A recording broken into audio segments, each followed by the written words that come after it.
طبق معلومات آماری اگر در میقات ولایت الحال 225676 گتر زمین‌های کشاورزی به قید گرفته شده باشد، پس خواجگاه‌های یارستان شخصی شهروندان 22960 گتر و زمین‌های نزد حوالگی اهالی زیاد از 60000 گتر را تشکیل می‌دهد. از این لحاظ محض استفاده ثمرناک زمین‌های نزد حوالگی و به کشت سبزیجات و کبودی‌ها روانه کردن آن می‌تواند برابر بهداشت وضع اقتصادی همان خاندان در فراوانی بازار استعمالی مردم مساعدت کند. مشاهده ها عیان می‌سازند که اهالی دهات با نظرداشت اقلیم طبیعی ناحیه‌شان به کشت زراعت مختلف کشاورزی شغل می‌ورزند. چنانچه در ناحیه‌های کارتوشک پرور بیشتر کشت کارتوشک و ناحیه‌های پختکار سبزیجات و کبودی‌ها را راه‌اندازی کردند. همزمان بین اهالی دهات در زمین نزد حوالگی خود بنیاد گرمخانه‌های سبزیجات بروقتی نیز روی به رشد آورده است. امروز اهالی دهات با نظرداشت وضع اقتصادی خود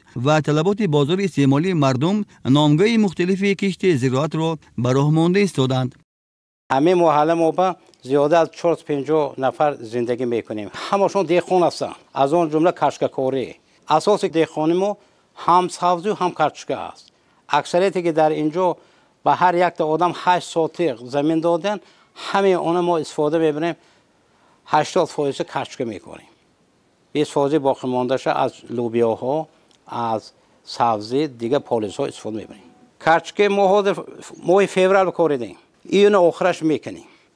اولای آگوست الکه به بازار میبریم. خیلی که جناب عالی گفتن همین پره همین گفته‌های وای ما اجرا کرده ایم در ساحه کشاورزی برای زیاد کردن آذوقه‌واری. هر هفته ما یک روز شنبه کرده یک عاید به همین مسئله گفتگو میکنیم. زیاد کردن آذوقه‌واری بسیار صحبت‌های زیاد میکنیم. مسئولیت‌های با کشاورزی نوعی هم میبینیم. یک جای شده همین کارا کاربست میکنیم. فراوانی بازار استعمالی مردم از سبزیجات و کبودی‌ها امروز تمام فصل‌های سال همه شهر و ناحیه‌ها را فرا گرفته، شوق و ذوق مردم به استفاده ثمرناک زمین نزد حوالگی، گرفتن دوستی حاصل از آن و بهداشت وضع اقتصادیشان افزوده است. این خود دلیل بهداشت سطح زندگی اهالی دهات و اجرایش دستور سپارش سرور دولت عاید به استفاده مقصدناک هر یک قطعه زمین به حساب می‌رود.